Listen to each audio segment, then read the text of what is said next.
নোয়াখালী বিভাগ চাই। এখন কথা হলো, আমরা নোয়াখালী বিভাগ কেন চাই?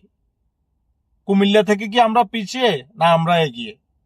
আয়তনের দিক দিয়েও আমরা কুমিল্লা থেকে এগিয়ে, মন মানসিকতার দিক থেকেও আমরা কুমিল্লা থেকে এগিয়ে, টাকা পয়সা, আত্মসম্মান, সারা বাংলাদেশে নোয়াখালীর জয় জয়কার।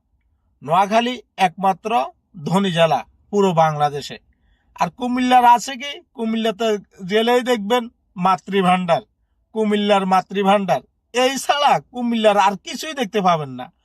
আপনি যখন নোয়াখালী থেকে বা যে কোন ঢাকা থেকে বা চট্টগ্রাম থেকে কুমিল্লাতে প্রবেশ করবেন, এই যে শুরু তাদের মাতৃভান্ডার, এই মাতৃভান্ডার ছাড়া তাদের আসলে আর কিছু নেই। কথা বুঝছেন? অতএব আমরা আমাদের নোয়াখালীকে বিভাগ করতে চাই। আমরা নোয়াখালী মানুষ কুমিল্লা থেকে অনেক এগিয়ে, সেটা সব দিক দিয়ে, আপনি যে দিক দিয়েই বিবেচনা করবেন। আরেকটা কথা হচ্ছে, আপনার কুমিল্লার অধিকাংশ মানুষ নোয়াখালীর ভাষায় কথা বলে। কুমিল্লার একাংশ মানুষকে নোয়াখালী বলে মানুষ চিনে। আর এই যে চাঁদপুর, তারা কথা বলে তারা কুমিল্লা বিভাগ চায়, কুমিল্লার সাথে কথা বলে। আরে তারাও তো নোয়াখালীর নাম বেঁচে চলে। তাদের কথা শুনলে মানুষ বলে তো নোয়াখাইল্লা, এদের চাঁদপুরিয়া বা কুমিল্লান তো বলে না, সবাই নোয়াখাইল্লা বলে।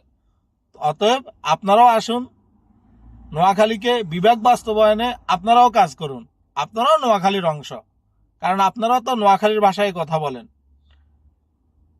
ধন্যবাদ সবাইকে। আবারও জোর দাবি জানাচ্ছি যে আমরা আমাদের নোয়াখালীকে বিভাগ হিসেবে দেখতে চাই। নোয়াখালী বাংলাদেশের ঐতিহ্যবাহী একটি জেলা, যে জেলার সুনাম সর্বত্র ছড়িয়ে। ধন্যবাদ সবাইকে।